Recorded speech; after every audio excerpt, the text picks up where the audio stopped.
Hello दोस्तों, कैसे हैं आप सब लोग। उम्मीद करता हूं आप सब लोग खैरियत से होंगे और हमारी बताई हुई दवाओं से फ़ायदा उठाते होंगे और दूसरों को फ़ायदा पहुंचाते होंगे।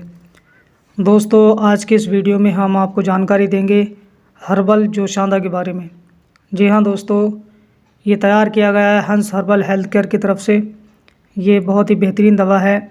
इस टॉपिक पर आज हम बात करेंगे कि हर्बल जोशांदा किस तरीके से काम करता है और कौन कौन सी बीमारियों में ये काम में आता है।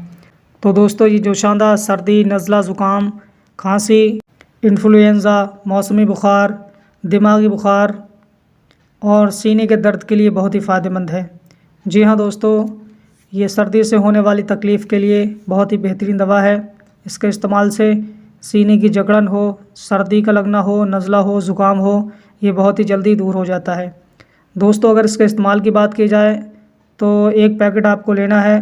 300 मिलीलीटर पानी में इसको उबाल लें और इतना उबालें कि ये चौथाई रह जाए। उसके बाद में इसे ठंडा कर लें और छान करके इसे पी लें। चंद रोज़ इसे पिएंगे, इंशाल्लाह आपकी जो बीमारी है, सर्दी से आपका सीना जकड़ा हुआ है, नज़ला है, ज़ुकाम है, खांसी की शिकायत है या मौसमी बुखार है या सीने में दर्द की शिकायत है, ये सारी चीज़ें इंशाल्लाह ताला बहुत जल्दी दूर हो जाएंगी और आप अपने आप को सेहतयाब महसूस करेंगे। दोस्तों, बहुत ही बेहतरीन दवा है। इसके इस्तेमाल से आपको बहुत अच्छा फ़ायदा मिलेगा। आप इस्तेमाल कर सकते हैं और फ़ायदा उठा सकते हैं। तो दोस्तों, मिलते हैं अगली नई वीडियो में। तब तक के लिए अल्लाह हाफ़िज़।